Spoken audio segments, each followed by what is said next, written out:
Hoje a gente vai mergulhar uma história de muita, muita bravura, mas também de uma perda trágica que aconteceu numa tempestade na véspera de Natal, mais de um século atrás.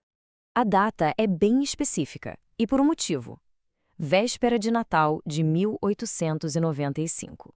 Um dia que, para 15 famílias lá na Irlanda, se tornaria sinônimo de luto para sempre. Bem, tudo começa com um navio mercante que foi pego bem no meio da fúria de uma tempestade que parecia não ter fim. Este aqui era o SS Palme, um navio grande, robusto, que veio lá da Finlândia. Naquela época, a Finlândia fazia parte do Império Russo. E a bordo, olha só, não tinha só tripulação de 17 pessoas. A família do capitão, a esposa e o filho dele também estavam lá. Vidas comuns que estavam prestes a enfrentar algo totalmente fora do comum. E que situação, hein? As fontes da época não falam de um simples mau tempo. Elas descrevem a tempestade como a mais severa do século. Para se ter uma ideia, as ondas eram tão altas que chegavam a cobrir o farol que ficava na ponta do cais.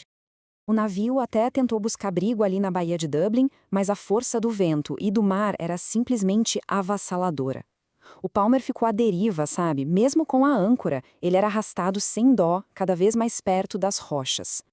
Sem ter muito o que fazer, a tripulação do Palme lança foguetes de socorro, aquele sinal de luz desesperado cortando a escuridão da tempestade. Era, na verdade, um grito de ajuda que, por sorte, foi visto da costa. E esse chamado, ele foi atendido, o que nos leva para a segunda parte dessa história, a tentativa de resgate. Uma tentativa heróica, mas que, infelizmente, estava condenada desde o início. E olha, não era um bote qualquer, não. Era o Civil Service Number One, uma embarcação novinha em folha, o que tinha de mais moderno na época. A bordo, uma tripulação de voluntários muito experientes, liderados pelo timoneiro Alexander Williams. A esperança estava a caminho. O que aconteceu logo em seguida foi rápido, foi chocante, e o pior aconteceu na frente de todo mundo que estava na costa, assistindo a tudo, horrorizados. Quando o bote chegou perto do Palme, uma onda gigante, simplesmente levantou o bote salva-vidas e virou ele de cabeça para baixo. Num piscar de olhos, os socorristas é que precisavam de resgate. 15. Eram 15 tripulantes a bordo do bote salva-vidas. Num único instante, todos eles foram jogados nas águas congelantes e violentas daquela noite. E a tragédia não parou por aí. O que veio em seguida foi uma série de tentativas muito corajosas, mas que não deram certo. Tentativas de resgatar tanto a tripulação do Palme quanto os homens do bote que tinha virado. Foi uma cascata de desastres. A própria tripulação do Palme tentou ajudar e acabou perdendo o seu próprio barco. Outro bote salva-vidas mais antigo, o Hannah Pickard, também virou. Outras embarcações chegaram, olharam e simplesmente falaram que as condições eram impossíveis. A tempestade era mais forte do que qualquer esforço humano. Na manhã de Natal, a multidão na costa só podia assistir ao Palme sendo praticamente destruído pelas ondas. Naquele ponto, todo mundo já achava que não tinha mais o que fazer. A esperança tinha acabado.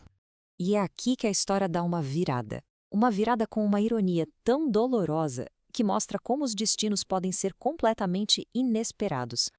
Então, vamos lá. Dia 24, o desastre.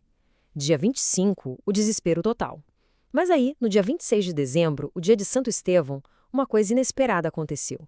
Um navio a vapor chamado Tiarat conseguiu fazer o que parecia impossível. E aqui está a ironia mais trágica disso tudo. Os 15 homens que partiram para o resgate morreram. Enquanto isso, as 20 pessoas a bordo do navio que eles tentaram salvar, incluindo a família do capitão, foram todas resgatadas, sãs e salvas. 15 heróis voluntários, 15 vidas perdidas em um único e corajoso ato para salvar outras pessoas. E do outro lado, 21 vidas foram salvas. Sim, 21. Todas as 20 pessoas a bordo e, para mostrar como o resgate foi completo, até o gato do navio foi salvo. Mas por trás desses números existiam famílias. O timoneiro Alexander Williams deixou 6 filhos. O William Duffy também. O Francis MacDonald e o George Saunders tiveram filhos que nasceram depois da tragédia e nunca chegaram a conhecer os pais. Esse era o custo humano real daquela noite. Uma perda tão devastadora assim não poderia ser esquecida, claro. A comunidade e o mundo todo reagiram, e acabaram criando um legado que dura até hoje. A reação foi imediata e internacional. O funeral foi gigantesco. Bandeiras em toda a Europa foram hasteadas a meio mastro. Um fundo foi criado para ajudar as famílias dos tripulantes e recebeu doações até dos donos do navio finlandês e do povo da Rússia. Uma solidariedade que ultrapassou fronteiras. Hoje, em Dunlawgerry, que é o nome moderno de Kingston, existem memoriais físicos que garantem que o sacrifício deles não seja apagado pelo tempo. Uma placa e um memorial de granito bem imponente contam essa história para as novas gerações. E a memória continua viva. Todo ano, na mesma data e hora da tragédia, uma procissão segue pelo cais.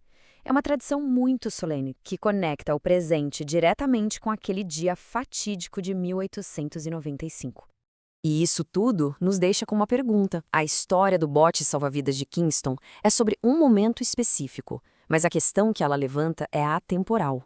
Com memoriais, cerimônias ou simplesmente contando essas histórias, como é que nós, hoje em dia, escolhemos honrar o sacrifício?